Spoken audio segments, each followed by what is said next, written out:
శ్రీమాత్రే నమః. శ్రీ గురుభ్యో నమః. శ్రీ మహాగణాధిపతి నమః. ఈరోజు సామాజికంగా ఉన్నటువంటి పరిస్థితులు, మనుషుల యొక్క మానసిక శారీరక ఆరోగ్య స్థితి గురించి మనం మాట్లాడుకుందాం. చిన్నపిల్లలు కాన్వెంట్ చదువులు దగ్గర నుంచి ఇంట్లో ఉన్న వృద్ధుల వరకు కూడా కలియుగ ప్రభావం వల్ల చాలా ఈతి బాధలను అనుభవిస్తున్నారు. పిల్లలకి మరి పుస్తకాలు వాళ్ళకన్నా ఎక్కువ బరువులు మోయాల్సి వస్తుంది, శక్తికి మించి. కనీసం ఆటపాటలు, మానసిక వికాసాలు లేవు. ఆటపాటలు ఉన్నప్పుడే మనిషి ఆరోగ్యవంతమైనటువంటి జీవితాన్ని గడుపుతాడు. కానీ పిల్లలకి అలాంటి పరిస్థితులు లేవు.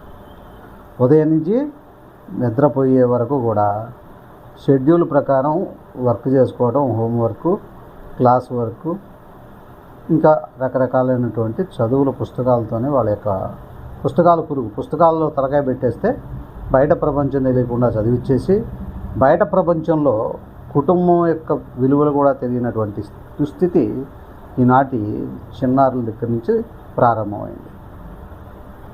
మరి ఇటువంటి పరిస్థితుల్లో మరి రేపొద్దున ఈ యొక్క భావి భారత పౌరులే కదా నేటి బాలలే రేపటి భావి భారత పౌరులు. మరి ఆ పౌరులు జీవన విధానంలోకి వచ్చేసరికి ఫెయిల్యూర్ అయిపోతున్నారు. చూస్తూనే ఉన్నాం. మనం వివాహం అయిన తర్వాత, వివాహానికి ముందు యుక్త వయసులో కూడా వారిని వారు కంట్రోల్ చేసుకోలేనటువంటి పరిస్థితి. కనీసం వివాహ అనంతరం కలిసి ఉండలేనటువంటి పరిస్థితి. ధనం ఉంటుంది కానీ వారి మధ్య సాన్నిహిత్యం కానీ, ప్రేమానురాగాలు కానీ కొదవైపోయి విడిపోవడం జరుగుతుంది. ప్రధాన కారణం ఏంటంటే హ్యూమనిటీ, అంటే మానవత్వం అనేది లేకుండా పోతుంది. మానవత్వం అంటే ఏంటో కూడా తెలియనటువంటి దుస్థితి కలుగుతుంది. ఇసుకు, కోపం, అసూయ, ఇగో, నేనే గొప్పవాడిని, నేనే గొప్పదాన్ని అనేటువంటి ఇగోల వల్ల మనుషులు ఎవరికి వారే విడిపోయి బతుకుతున్నారు. కలిసి ఉండి కూడా నరకాన్ని అనుభవిస్తున్నారు. దీనికి ప్రధాన కారణం ఏంటంటే మరి పూర్వకాలంలో ఒక్కొక్క భార్యాభర్తలు 10 మంది సంతానాన్ని కని వాళ్ళని ఎంతో ప్రేమానురాగాలుగా పెంచి, విద్యాబుద్ధులు నేర్పించి, చక్కటిగా ఉన్నతమైనటువంటి జీవితానికి వాళ్ళకి ఒక మార్గదర్శనం ఇచ్చినటువంటి జీవితాన్ని ఆ రోజు చూసాం. ఇప్పుడు ఈ 30 సంవత్సరాల్లో వచ్చినటువంటి, 40 ఏళ్లలో వచ్చినటువంటి మార్పులు ఏంటంటే తల్లిదండ్రుల పట్ల పిల్లలకి, పిల్లల పట్ల తల్లిదండ్రులకి ఒకరికొకరికి అవినాభావ సంబంధాలు దూరం అయిపోతున్నాయి. ఎందుకని? ఉదయం 9ంటికి స్కూల్కి వెళ్ళాలి అంటే ఉదయాన్నే 6 గంటలకు లేచి కాలకుర్చాలు తెచ్చుకొని, 7 గంటలకు హోంవర్క్ ఏమైనా ఉంటే చూసుకొని, బట్టలు గిట్టలు వేసుకొని, క్యారేజీలు పట్టుకొని, తల్లి ఏమో ఈ వంటశాలలో సరిపోతుంది, పిల్లలతో మాట్లాడేది ఏమి ఉండదు, హడావుడిగా క్యారేజీ కట్టేస్తుంది. 8 గంటలకి బస్సు వస్తుంది, ఈ బస్సులో తీసుకెళ్తారు ఫారం కోడి పిల్లల్లాగా. వీళ్ళందరినీ తీసుకెళ్ళి ఒక చోట కూర్చోబెట్టి పుస్తకాలని చదివిస్తూ ఉంటారు. మరి వాళ్ళకి ఇక అటాచ్మెంట్స్, అనుబంధాలు ఏముంటాయి? అమ్మ అంటే ఏదో క్యారేజీ కడుతుంది, నాన్న సంపాదించడానికి వెళ్తాడు, వీళ్ళోటి చదువుకుంటూ ఉంటాడు. ఉంటే కాసేపు పిల్లలతో ఉంటాడు, స్నేహితులతో. ఆ స్నేహితులతో ఉండేటప్పుడు కూడా వర్క్ టెన్షన్. మీకు ఫస్ట్ క్లాస్ రావాలి, మంచి మార్కులు రావాలి, లక్షలు పెట్టి మంచి పెద్ద విద్యా సంస్థలు చేర్పిస్తే మరి మా విద్యా సంస్థకి బ్యాడ్ నేమ్ రాకూడదు, మంచి పేరు రావాలంటే మీరు కష్టపడి చదవాలి. అంటే మీరు ఇంకో రెండో ఆలోచన లేకుండా చదువుతూనే ఉండాలి. భోజనం టైంలో గంట వదిలిపెడితే హడావుడిగా తిని కాసేపు మళ్ళీ ఇంటికి వస్తాడు. ఒకళ్ళ ఇంటికి వస్తే, లేకపోతే అక్కడ తింటాడు. ఈ లోపల తండ్రి కనపడదు. తల్లి ఏమైనా ఉద్యోగం ఉంటే తల్లి ఆమె పని మీద ఆమె వెళ్ళొద్ది, లేదు కుటుంబం పనుల మీద వెళ్ళిపోతాయి. కుటుంబంలో నాయనమ్మ తాతయ్యలు, అమ్మమ్మ తాతలు, బాబాయిలు పిన్నమ్మలు, మేనత్తలు ఉండేటువంటి పరిస్థితులు లేవు ఇవాళ. ఇండివిజువల్ ఫ్యామిలీస్, భార్యాభర్త పెళ్ళి కాగానే తీసుకుని వెళ్ళిపోతాయి. చేసేది ఏంటి? చేయగలిగింది ఏంటి? ఏమీ లేదు. ఒకరికొకరు అనుబంధాలు లేవు. ఒకవేళ అడిగినా ఏమో లేరు చూస్తాడు, ఒక 10 నిమిషాలు అడుగుతాడు. వాడు సొంత బాబాయిని కూడా వాడు ఇతను ఎవరమ్మా, చిన్నమ్మని ఈమె ఎవరమ్మా, ఈమెగారు ఎవరు, ఈ ఆంటీ ఎవరు అనేటువంటి స్థితి వచ్చేసింది. కనీసం బంధువులకి వెళ్ళి 4 రోజులు ఉందామనేటువంటి స్థితి కూడా లేదు. కంప్యూటర్ యుగం, స్పీడ్ యుగం, పరిగెత్తుకుంటా వచ్చి పరిగెత్తుకుంటా వెళ్ళిపోతూ ఉంటారు. ఇప్పుడు అది కూడా లేకుండా ఇంటర్నెట్ ద్వారా చక్కగా మాట్లాడుకోవటం, అమెరికాలో ఉండి మాట్లాడుకోవచ్చు, అన్నగారు ఎలా ఉన్నారు, అమ్మ ఎలా ఉన్నారు, ఇంకంతే. సినిమా చూసిన ఫీలింగ్ ఏంటో ఆ ఫీలింగ్ కూడా అలాంటిదే తప్ప వేరే భావన ఏం లేదు. మరి ఇలాంటి పరిస్థితుల్లో వీరు రేపొద్దున జీవితంలోకి వచ్చి జీవిత భాగస్వామి పట్ల కానీ ఎలా ఉండగలుగుతారు, పొరుగు వారి పట్ల కానీ? వీటన్నిటికీ ప్రధాన కారణం ఏంటంటే విద్యా వ్యవస్థలోనే మన పూర్వీకులందరూ కూడా మేము చదువుకునే టైంలో ఉపాధ్యాయులు ఈ సంఘం అంటే ఏంటి, ఈ చదువులు ఏంటి, మన జీవితాలు ఏంటి, మన కుటుంబం ఏంటి, తల్లిదండ్రులు ఎంత కష్టపడి చదివిస్తున్నారు, ఇవన్నీ కూడా చెప్పి ఎంతో భక్తి ఉండేది ఆ రోజుల్లో ఉపాధ్యాయులు అంటే.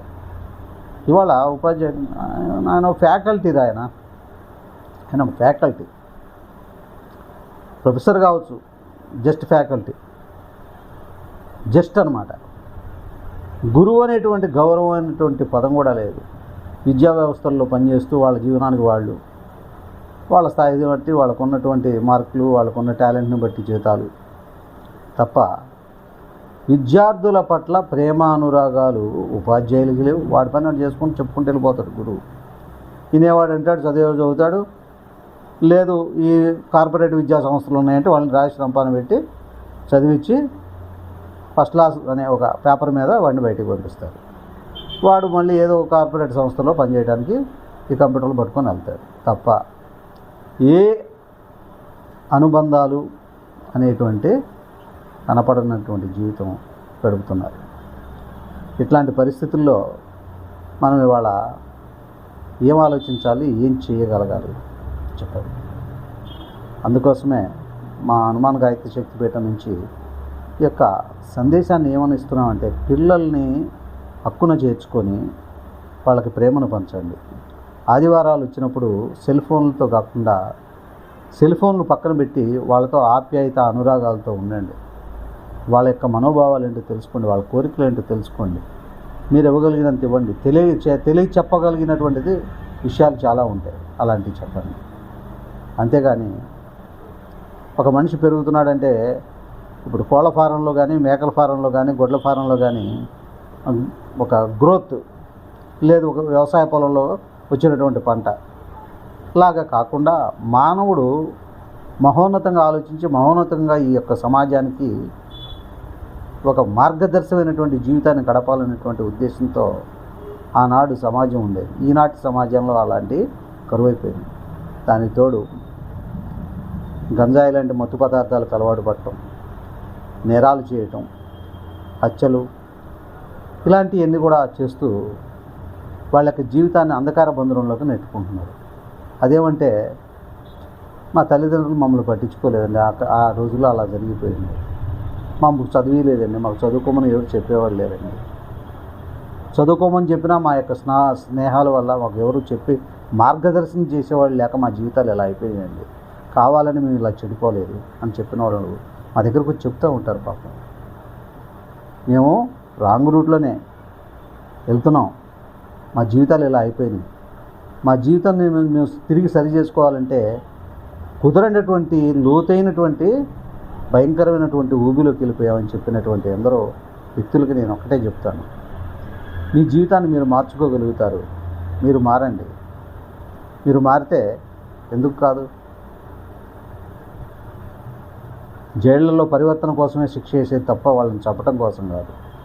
జైలు అంటే వీడు పరివర్తన చెందటం కోసం వాడికి ఒక క్రమశిక్షణ ఏర్పాటు చేసి బయట సమాజంలో నేరాలు ఘోరాలు చేయకుండా ఉండటం కోసం జైలుని ఏర్పాటు చేసింది చట్టం, ప్రభుత్వం, ఈ యొక్క రాజ్యాంగం మనం ఏర్పాటు చేసాం.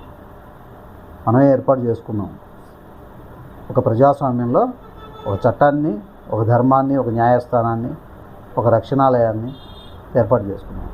ఇటువంటి సమాజంలో సమస్యల వలయంలోకి యువత పోకుండా ఈనాటి పిల్లలు రేపటి భావి భారత పౌరులుగా తీర్చిదిద్దబడాలనేటువంటి ఉద్దేశంతో ఈ యొక్క సందేశాన్ని మీకు ఇవ్వటం జరుగుతుంది. కనీసం హిందువులైతే పిల్లలకి హనుమాన్ చాలీసా, భగవద్గీత శ్లోకాలు, దాని యొక్క తాత్పర్యం తల్లిదండ్రులు రోజుకొక అరగంట ప్రయత్నం చేసి చూడండి. అద్భుతాలు చూస్తారు వాళ్ళ జీవితాల్లో. వాళ్ళ యొక్క జీవన యొక్క సరళి మారుతుంది, వాళ్ళ యొక్క ఆలోచన విధానం మారుతుంది. వాళ్ళు ఆ మానసికమైనటువంటి ఉన్నత స్థితికి వస్తారు. అటువంటి స్థితి మీరు కల్పించాలే కానీ మీరే ఇళ్లలో కూర్చొని తాగటం, సిగరెట్లు తాగటం, మందు తాగటం, విచ్చలవిడితనం ఇలాంటివి చేయటం వల్ల నేరం చేస్తే ఏంటి అని మోసం చేసాం, ఆహా ఈ రోజుకి మనం బాగున్నాం అని అనుకోవటం, ఇలాంటివన్నీ కూడా భవిష్యత్తులో మనిషిని నరకానికి దగ్గరగా తీసుకెళ్తాయి. తాత్కాలికంగా చాలా బాగుంటాయి ఇట్లాంటి విషయాలన్నీ కూడా. ఈరోజు ఉన్నటువంటి పరిస్థితులు రేపు ఉండవు. ఈనాడు ఉన్నటువంటి విజయం రేపు ఉండదు. ఈనాడు ఉన్న ఒంట్లో ఉన్న శక్తి రేపు ఉండదు. నీ చుట్టూ ఉన్నవారు ఈ రోజు ఉన్నటువంటి వారు రేపు ఉండరు. రాజకీయ నాయకుల యొక్క పదవులు కూడా అందుకే మారిపోతూ ఉంటాయి. పదవి ఉండంగానే, స్థితి ఉండంగానే నిన్ను నువ్వు గమనిస్తూ, నువ్వు చేసే ప్రతికర్మను కూడా గమనిస్తూ ముందుకు నడిస్తేనే జీవితం అనేది ఒక పరమార్థం అనేటువంటి ఒక దారికి చేరుతుంది. ఆ దారిన ప్రయాణం చేస్తుంది. దానికి మనమే నిర్మాణం చేసుకోవాలి. మనకు మనమే శిల్పి ఇవ్వాలి.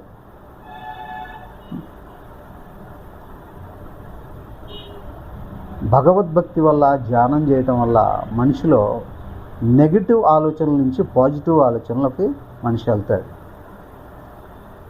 ఇది ప్రాక్టికల్గా మాకు తెలుసు. మీకు ఎంతటి సమస్య వచ్చినా, జటిలమైన సమస్య వచ్చినా కళ్ళు మూసుకొని భూమధ్యంలో పెట్టి చిన్ముద్రలో ఇలా పెట్టుకొని చక్కగా ధ్యానం చేయండి ఒక అరగంట. మీ సమస్యకు పరిష్కారం దొరుకుతుంది. మీలోనే ఉంటుంది సమస్యకు పరిష్కారం. చదువుకున్న వాళ్ళు అయితే చక్కగా ఉన్నత విద్యలు చదువుకుంటున్నారు, కానీ ఉన్నతమైనటువంటి ఆలోచనలు లేవు. పుస్తకాల్లో ఉన్నటువంటి జ్ఞానం కన్నా కూడా ఆధ్యాత్మిక జ్ఞానం, ఆధ్యాత్మిక గురువుల దగ్గరికి వెళ్ళటం, వారి యొక్క సాంగత్యం చేయటం, వారికి సేవ చేయటం, వారి యొక్క కోరికలు తెచ్చడం. వాళ్ళు ఈ సమాజం కోసమే ఉంటాం. మేము సుమారుగా 40 ఏళ్ల పాటు ఆధ్యాత్మిక జీవితం గడుపుతూ ఈ యొక్క సమాజంలో నాకు తోచినంతవరకు, ఈరోజు అంటే ఈ మైకులు, ఈ ఫోన్లు, ఈ సెల్ ఫోన్లు ఇవన్నీ వచ్చినాయి. ఇవన్నీ ఏం కనీసం నొక్కుడునే సెల్ ఫోన్ కూడా లేనప్పుడు రాత్రి 12 గంటల వరకు వచ్చినా కానీ అనేక మానసిక బాధల్లో ఉన్నటువంటి వాళ్ళకి ధైర్యం చెప్పి వాళ్ళని మళ్ళీ తిరిగి మామూలు జీవితంలోకి తీసుకురావటం, ఆధ్యాత్మిక జీవితంలో గడపటం, మనిషిని నెగిటివ్ ఆలోచనల నుంచి పాజిటివ్ ఆలోచనలోకి తీసుకురావటం.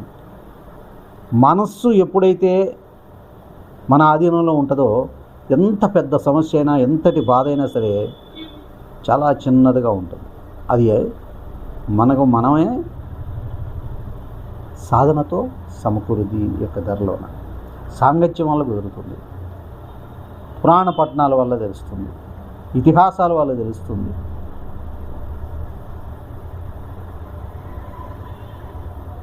భగవద్గీత జీవితానికి భగవద్గీతకు మించినటువంటి గ్రంథం ఇంకెక్కడా లేదు. గోసేవ చేయటం, గోవుకు మించినటువంటి జంతువు ఎక్కడా లేదు. గంగ లాంటి పవిత్రమైన నది లేదు. గాయత్రి లాంటి మంత్రానికి మించిన మంత్రము లేదు. నారాయణుడికి మించినటువంటిది భగవానుడు లేడు. ఆ శ్రీకృష్ణ పరమాత్మ అందరూ కూడా నాలోనే ఉన్నారని చూపించాడు. కాబట్టి భగవద్ మార్గంలో ఉన్నటువంటి వాళ్ళ యొక్క కుటుంబాలు అంటే, నేను ఇక్కడ పార్టీల గురించి మాట్లాడుతున్నాను అనుకోవద్దండి. మహానుభావుడు, దివంగత నేత కొన్ని పదుల సంవత్సరాల పాటు యావత్ భారతదేశంలో ఆధ్యాత్మికమైనటువంటి చింతన వైపు ప్రజలందరినీ కూడా తీసుకొని నడిపించి నిలబెట్టినటువంటి ఒక ఘనత నందమూరి తారక రామారావు గారికి ఉంది. ఆయన పోషించినటువంటి పాత్రలు రాముడు, కృష్ణుడు, కర్ణుడు, దుర్యోధనుడు అనేక ఆధ్యాత్మికమైనటువంటి పౌరాణిక పాత్రలు చేసి యావత్ తెలుగు ప్రజలనే కాకుండా దేశంలో ఉన్నటువంటి, ప్రపంచంలో ఉన్నటువంటి తెలుగు వారందరికీ కూడా ఒక దైవత్వం అయినటువంటి భావన కలిగించినటువంటి మహానుభావుడు. ఎందుకు మహానుభావుడు అంటున్నానంటే, వారి పిల్లలకు కూడా హరికృష్ణ, బాలకృష్ణ, జానకీరామని వాళ్ళ ఇంట్లో ఆడవాళ్ళతో సహా భువనేశ్వరి అని చక్కటి పేర్లు. పౌరాణికంగా ఆయన ఆధ్యాత్మిక జీవితాన్ని ఎలా గడిపాడు అంటే, ఒక సినిమాని తీసేటప్పుడు అంత కష్టపడితేనే కానీ ఆ యొక్క పాత్రలో జీవించి ప్రజలను రంజింపజేసి ఆ యొక్క పాత్రకు న్యాయం చేసి ఆ పాత్రలో లీనమైనటువంటి మహానుభావుడు ఎంతో కృషి చేశాడు. ఆ యొక్క కృషి ఫలితం ఆయన కోసం ఆయన చేసినప్పటికీ కూడా యావత్ ప్రపంచానికి ఆధ్యాత్మికమైనటువంటి ఆ యొక్క అమృతధారలను అందించాడు మహానుభావుడు. అందుకే నేను చిన్నప్పటి నుంచి ఎన్టీ రామారావు గారు అంటే మహాప్రాణం నాకు. ఆయన పాత్రలన్నా, ఆయన సినిమాలన్నా, సాంఘికంగా సినిమాలు చేసినప్పటికీ కూడా ఎంతో చలాకీగా ఒక సాంప్రదాయబద్ధంగా ఉండేటువంటి మహోన్నతమైనటువంటి వ్యక్తి. కారణ జన్ముడు పురంధేశ్వరి గారు ఇవాళ భారతీయ జనతా పార్టీ రాష్ట్ర అధ్యక్షురాలు. మరి ఆ తండ్రి యొక్క బాటలో ఉండబట్టే భారతీయ జనతా పార్టీలో చేరి హిందూ ధర్మాన్ని, ధార్మిక సంస్థలని ఆమె అతి గౌరవంగా రక్షిస్తున్నటువంటి ఒక నారి, మహాశక్తి.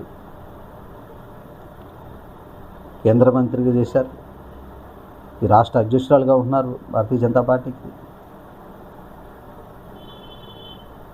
కుటుంబాలని నిలబెట్టడం, అవతల వాళ్ళని ప్రేమించటం, క్షమించటం తెలిసినటువంటి మహావనిత ఈ పురంధేశ్వరి గారు.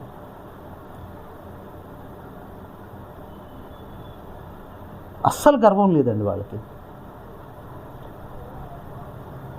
అలాంటి జీవితాన్ని గడపాలనేదే. కాబట్టి ఆయన యొక్క బీజాలు వీళ్ళ యొక్క జీవితాలని చక్కగా తీర్చిదిద్దాయి. కుటుంబంలో చిన్న చిన్న సమస్యలు వస్తూ ఉంటాయి, చిన్న చిన్న పొరపచ్చాలు వస్తాయి. అన్నీ సర్దుకొని మళ్ళీ ఈ దేశ ప్రజలకి, ఈ రాష్ట్ర ప్రజలకి ఒక మార్గదర్శనం చూపించేటువంటి కుటుంబాలుగా ఉన్నాయి, ఆదర్శవంతమైనటువంటి కుటుంబాలుగా ఉన్నాయి. అది దైవభక్తి వల్ల మాత్రమే సంభవిస్తుంది. సంభవం. అందుకనే ఈశ్వర సర్వభూతానం అని చెప్పినటువంటి మన సనాతన ధర్మం ప్రతి మనిషిలో, ప్రతి జీవిలో కూడా పరమాత్మని దర్శించాలి. ప్రతి మనిషిలో ఉన్నటువంటి చైతన్యమే పరమాత్మ యొక్క చైతన్యం, అదే భగవత్ స్వరూపం. ఈశ్వరుడు సర్వభూతాల్లో ఉన్నాడు, ఎక్కడ లేడు భగవంతుడు, అంతటా ఉన్నాడు. అస్పృశ్యత ఉండకూడదు, కుల మతాలకు అతీతంగా ఉండాలి. ధర్మాన్నే రక్షిస్తే అది మన రక్షిస్తుంది. ధర్మో రక్షితి రక్షిత. అందుకోసమే నేటి యువత అందరికీ కూడా ఈ యొక్క వీడియో కాన్ఫరెన్స్ ద్వారా నేను ఏం చెప్తున్నానంటే, ప్రతిరోజు మీరు సెల్ ఫోన్ల ద్వారా అయినా ఆధ్యాత్మికత అనేది మీరు అలవర్చుకోండి. రోజు భగవద్గీత వినండి, సుందరకాండ పారాయణ వినండి, హనుమాన్ చాలీసా వినండి, అష్టాదశ పురాణాలు ఉన్నాయి, వాటిని చెప్పినటువంటి వక్తలు ఉన్నారు. చాగంటి వారు,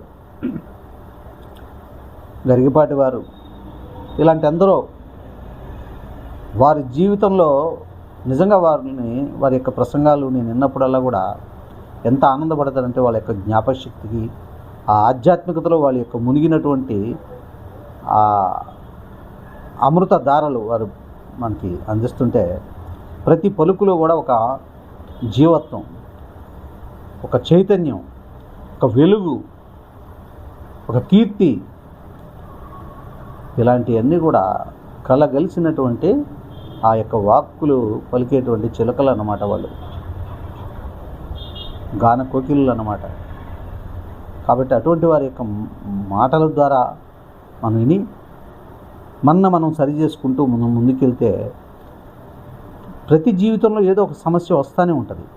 ఆ సమస్యల వలయాన్ని ఎలా తట్టుకొని నిలబడి ముందుకు నడవాలి, జీవితాన్ని ముందుకు సాగించాలనేది తెలుసుకుంటాం మనం. అందుకోసమే మా యొక్క హనుమాన్ గాయత్రి శక్తిపీఠం గుంటూరు ఏట్కూరు రోడ్లో ఈ యొక్క డిఎస్ నగర్లో ఉన్నటువంటి మా పీఠం నుంచి ఈ యొక్క సందేశాన్ని యువతలందరికీ కూడా ఇవ్వటం, బాలబాలికలకు కూడా ఇవ్వటం, తల్లిదండ్రులకు కూడా చెప్పడం జరుగుతుంది. ఒక స్వామిగా, ఒక ఆధ్యాత్మిక గురువుగా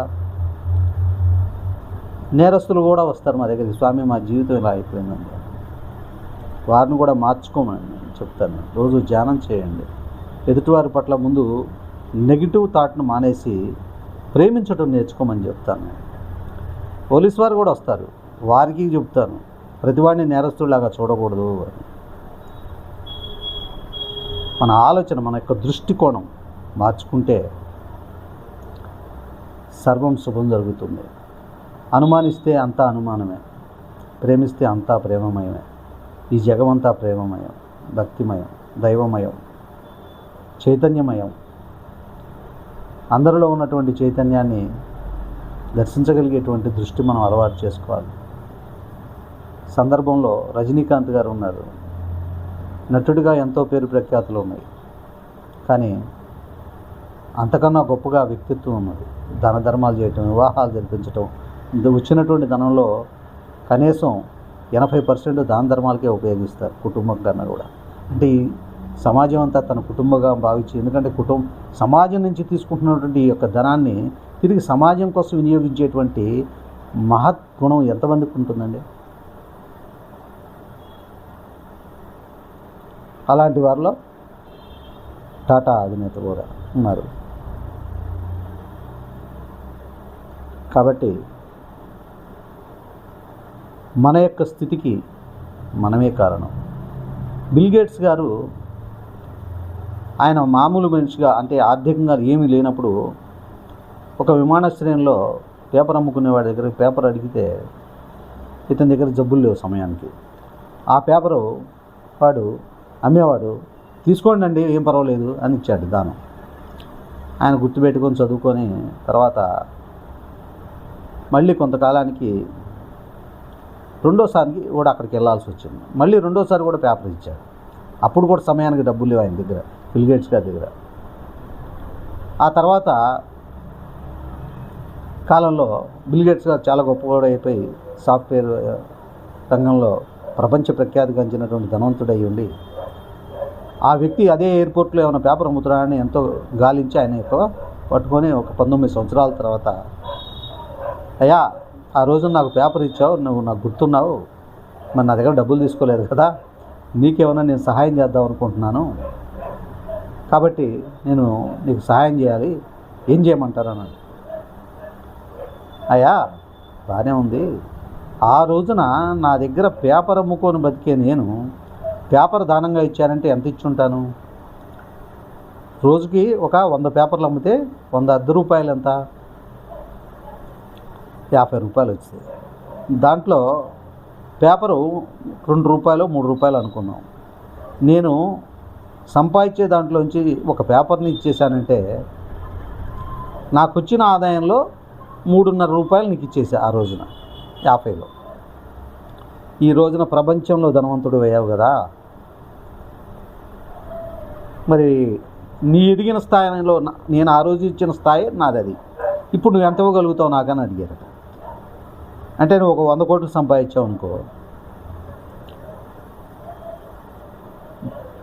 35 కోట్లు నా కోసం కేటాయిస్తావా? ఆయన ఆశ్చర్యపోయి, నేను నీకన్నా పేదవాడిని ఇప్పటికీ కూడా తెలుసుకొని ప్రపంచానికి తెలియజేసినటువంటి ఉత్తమముడు మహానుభావుడు బిల్ గేట్స్ గారు. కాబట్టి మనం ఏం తెలుసుకోవాలి అంటే, ఆర్థిక స్థితులు ఎప్పుడూ ఎవరి ఒకలాగా ఉండవు. హెచ్చుతగ్గులు ఉంటాయి, లాభ నష్టాలు ఉంటాయి. కానీ మనం మన జీవితంలో గతాన్ని మర్చిపోకూడదు, వర్తమానాన్ని సరిదిద్దుకోవాలి. భవిష్యత్తు అనేది మనం చేసే కర్మ యొక్క ఫలితాన్ని బట్టి జరుగుతుంది. భగవద్గీత. ఓం శాంతి శాంతి శాంతి. సర్వే జనా సుఖినో భవంతు, లోకా సమస్తా సుఖినో భవంతు. ఓం.